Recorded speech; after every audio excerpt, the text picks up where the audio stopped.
Hey, driver. Sorry about all that mess with Oppie. There's no question, Oppie is a once-in-a-generation genius. I've watched her manipulate wavelengths with nanometer precision without batting an eye. So, yeah, to see her go from being the sharpest person in the room to what she is now is disappointing. This place, it leeches away your sanity day by day. So for Oppie to live here in complete isolation, locked away with only bad memories and expired medication, nothing good comes of that.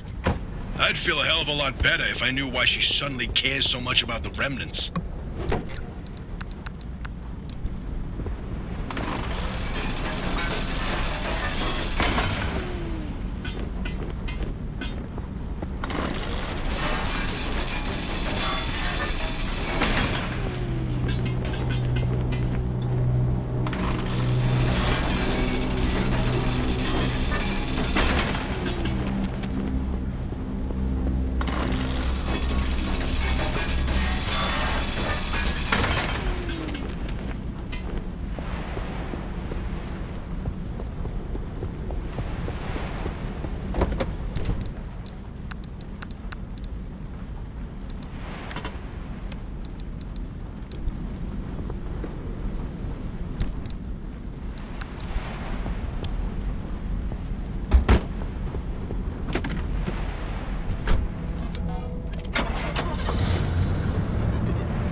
not gonna like this, Francis, but I'm starting to think We can't do this alone. Look, it's not that I doubt our abilities. But no one knows the zone like that old bat. You heard what she said. She'll sabotage this remnant before helping us. Right. Well, she'll come around to our charms. No, she won't. Nothing in the 13 years we spent in R&D proof that She's open to working with anyone. She dug her heels in so deep that she wrestled everyone down into the grave with her. I can't be involved if she is. What are you talking about? This is the entire reason we stayed behind, to write the record of the zone. Not about the experiments and the technology, but to tell the legends of the land. I don't want anything to do with her. I don't want to talk to her. I don't want her advice. I don't want to hear her goddamn voice. This isn't like you. What's going on, Francis? Is there something I should know? No.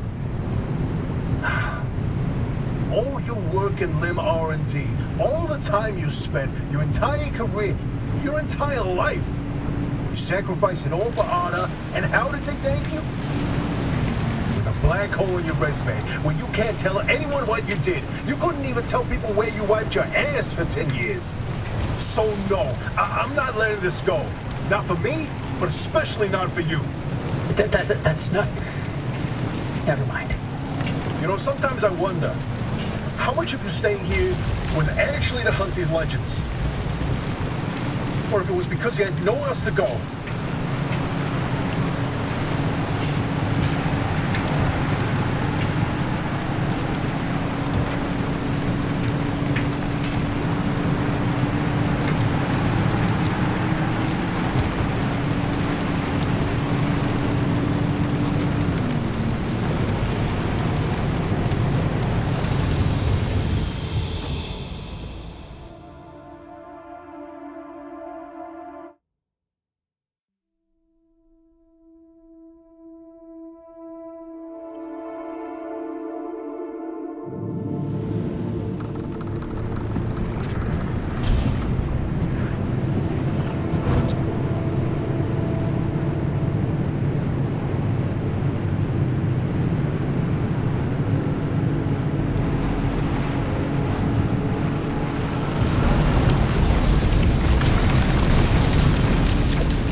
Are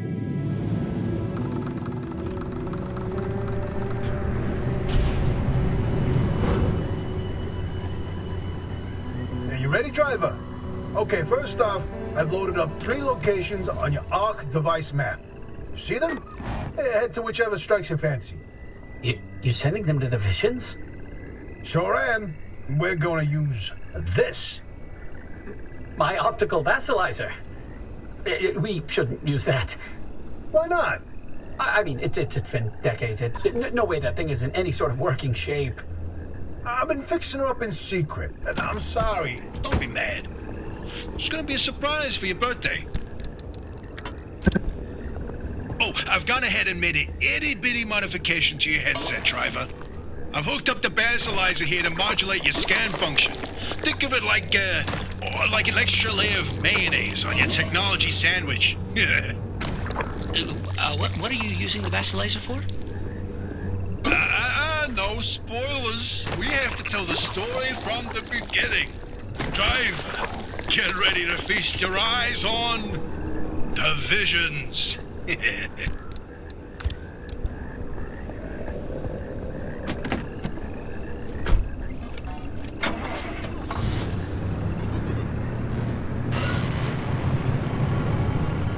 So we told you about the mass hallucination. Hundreds of people, 30 seconds of crazy, yada yada. But there was one instance where that event and the remnants intersected. The story of Laura Cesare. Laura worked at ARDA as an executive secretary. She put in her hours, But she spent her evenings with a real passion. Painting. When the hallucination event swept through, Laura was overtaken like everyone else. But for her, the visions didn't stop. She tried painting them, but grew frustrated at her inability to recreate what she saw. Now at first, Arda wrote her off as one of the many whose brains got scrambled by what they saw. Until Laura stumbled across a rusty can of paint in the woods. It was a remnant. Once she started using this paint, the visions in her paintings began to come true. She painted feverishly for over a year, chasing the visions the entire time. Until the day the paint ran empty. And then she disappeared. Like all remnant holders do. Now that we know the remnants and the mass hallucination are related, maybe Laura's visions can help us out.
This is where your theory comes in, Francis. You tell him.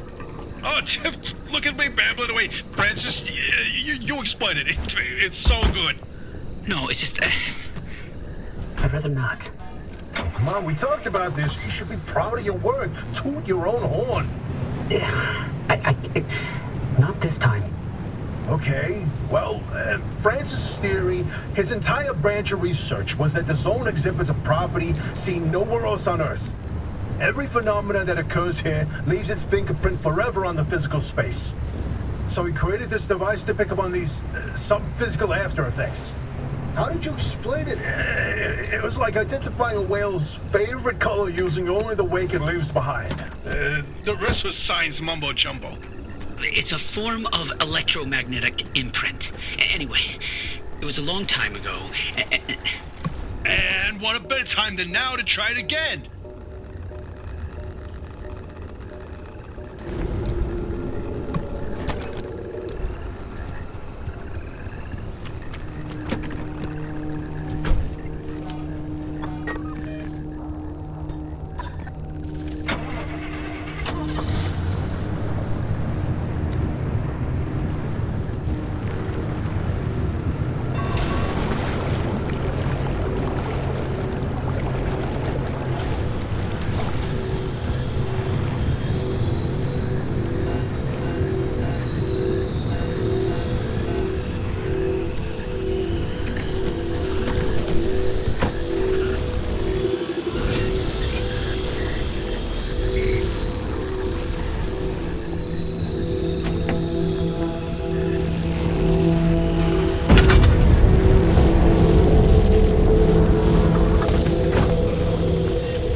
The Great Pile Up. You know, if you catch the mural at the right angle, when the moon is right overhead, you can spot the helmsman's body in one of the boats. No chance. It's a paint smudge, nothing more. Believe me, it's true. I've seen it.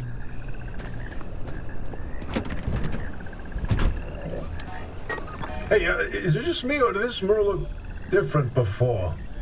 Probably the instability messing with the paint over time. It's been decades after all. Nah, something's definitely off. Hey, where's our old notes from when we took a field trip out that way? Driver, why don't you go ahead to the next one while we investigate this?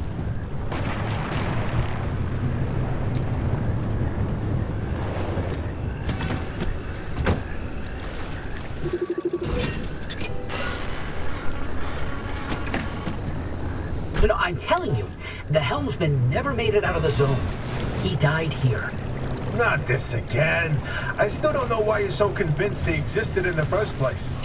Driver, back me up here. This is how the story goes. It was the winter of '72. A ship Set sail down the Columbia River 100 miles east of here. The helmsman was overcome by bad weather, and while in a particularly foggy patch, the boat hit something, and the impact threw him from the deck. When he woke up, he was on a boat on this very lake, smack in the middle of the zone, with no idea how he got there. He had with him a ridiculous amount of cash and paid anyone and everyone to get him out of the zone. But no matter how he tried to leave, on foot, in a transport, he would always head into a fog and reemerge on another boat. At last count, the Great Pile-Up was 20 boats high and 30 boats wide. A limb duplication glitch, nothing more. And you, of all people, blaming limb tech instead of a good old-fashioned mystery? It doesn't add up. Arda's favorite pastime was carting people out of the zone. How could someone actually fail to escape? And a mysterious man with a backpack full of cash, and the one place he can't spend it. Seems awfully fishy to me.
The Bigfoot mural. My personal favorite.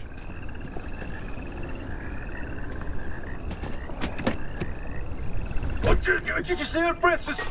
Oh boy, Francis, look.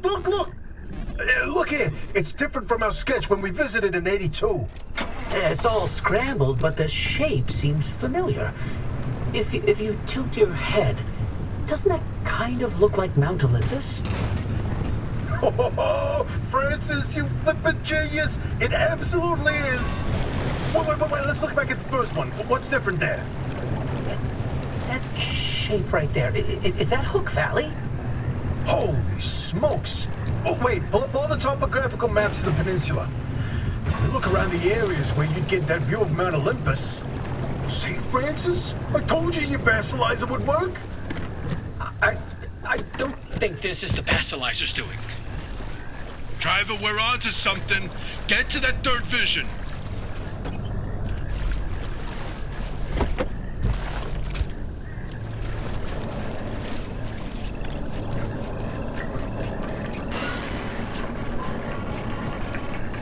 Driver, if you come across a mushroom like the one in the mural, do not eat it. No matter how tasty it might look. You're speaking from personal experience. And let me tell you, it wasn't pretty. Oh, just thinking about it makes me want to puke all over again. You've probably passed the biogenerators by now. They're our source of power in the mid-zone, and one of the best demonstrations of renewable Lynn tech. Yes, these battery farms keep our lights on, but more importantly, they're also the only place in the entire zone where anomalized mushrooms grow. And guess who turned out to be the world's biggest fan of those mushrooms? Bigfoot itself! And the vision foretold its arrival in the zone. It started when those pods hanging from the battery farms were found chewed up. At first, they blamed it on the local wildlife. This was back when we used to have some. Then, the sightings of 10-foot-tall creatures started that didn't attract much attention on their own. Not until the first footprints were found. The Olympic Peninsula has always had a collection of Bigfoot sightings, but they were rare until Bigfoot had its first taste of the anomalized mushrooms. Then it couldn't stay away. And that's when the Squatches came knocking. They jumped the walls, Set up camp, and they got to investigating. Once they learned of the Sasquatch's appetite for these mushrooms, they cultivated entire farms of the stuff. For months, they propagated mushrooms and set traps. And for months, evidence mounted that Sasquatch was making its rounds and evading those traps. Until one night, the experts disappeared. Bigfoot got them, no question. Come on, all 8 at once? How is that possible? Never get in the way of a hungry Sasquatch. So about that last vision. I can't. Yeah, I can't even look at it. Francis, you explain it. And maybe you've already seen them, driver. A freestanding bright blue door in its frame, out in the wilderness with nothing around it. If you do see one, don't get anywhere close to it. I don't want to talk about it. He was pretty close to a doorway when it opened. It's called the inverting doorway. When the door is shut, it's safe. But once in a while, it opens, and everything near it is turned inside out. Its victims are mostly bears, squirrels, and birds. They all go through hell. Meat and bones on the outside, fur and feathers on the Inside, it's not fun to see. Once, a group of hikers didn't heed the warning, and No, we're done here, driver. If you see one, you stay away from it. That's all you need to know. Let's go.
doorway.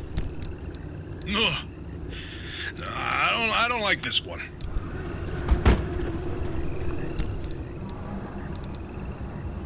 Oh, bingo! See that pattern in the last mural? That flower only grows above a certain elevation.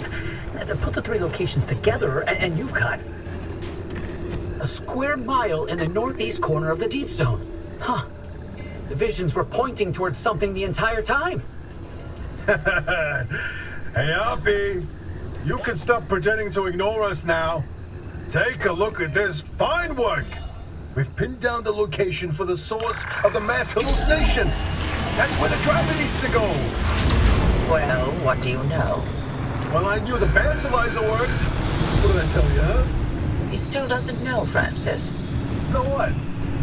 Hoppy? Not my story to share.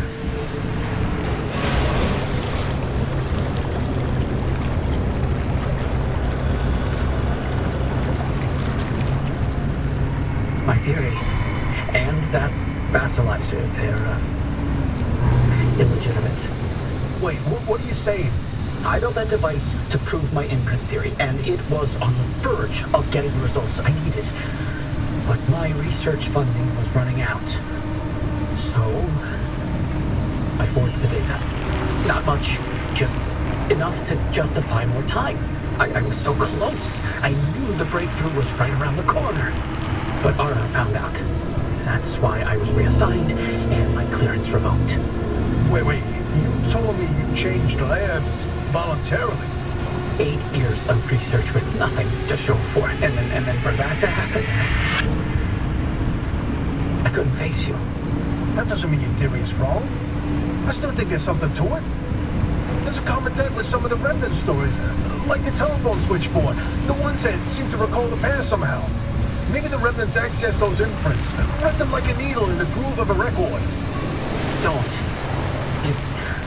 You don't have to do that. It's in the past. I don't care about it anymore. But listen, I've got this suspicion, right? If we can just get the car to the mass hallucination source, what do we find it?